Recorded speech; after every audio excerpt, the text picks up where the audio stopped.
18 wickets tumble on low-scoring first day. Middlesex will never forget their trip to Sussex last week. A new highest opening stand, a record first-class total, and 10 wickets for Luke Holman helped them to the win. Worcestershire meanwhile slumped to defeat in a much lower scoring affair in Canterbury. They'd hoped to do better at Lords. Robson and Stoneman would do well to go anywhere near replicating that feat back at home, and sure enough, the pairs struck in the 11th over.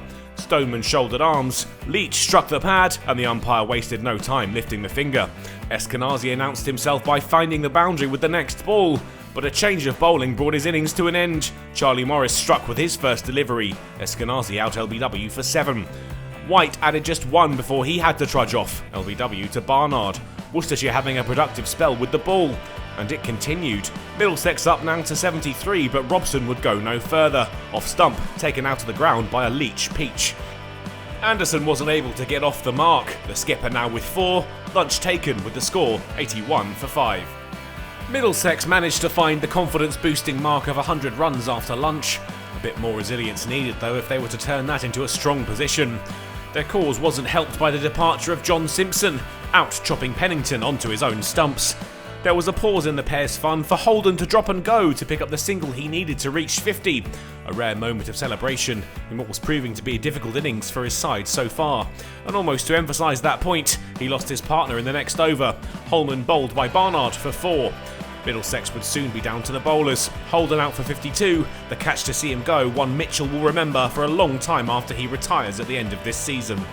Roland Jones was one half of an impressive partnership last time he played here, but this time he could only contribute 1, bowled through the gate by Barnard.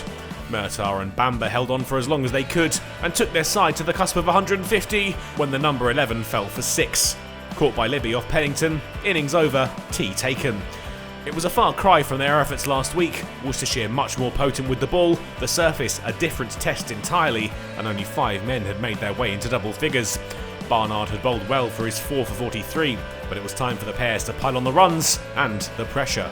Middlesex, though, made sure that they wouldn't be able to do so. Momentum flipping like a switch at T. Mitchell out to Murtagh, caught behind for 4. Libby followed LBW to Ethan Bamber with the score on 24. Haynes went to the next over for Murtagh's second, LBW for a 2-ball duck. And then Brett D'Oliveira made it 4, the opening bowlers combining to see him depart for 3. Barnard's stay would also be brief, caught in the slips off Murtagh. Worcestershire 5 down with just 37 on the board. The lights were on, the sky dark, and soon they'd lost a 6th. Cox out for a duck, another catch for Eskenazi off Bamber. The captain trotted out to join Roderick, and the pair counter-attacked, taking the score past 50, the deficit below 100, and then they started to think about putting 100 on the board themselves. They made it as far as 81 when Roderick's innings came to an end, caught behind off Roland Jones for 42. Charlie Morris was the next man in, and he made sure the pairs would finish the day with at least 100 on the board. Leach, though, fell to Murtagh in the next over, LBW for 21. Morris and Baker held off their hosts through to the close, and the spinner picked up 2 boundaries in the final over to take them to within 31 of Middlesex. They finished the day on 113 for 8, a low-scoring affair at Lords, one that you cannot take your eyes off. Momentum is swinging like a pendulum, first for the pairs, and now the hosts are on top.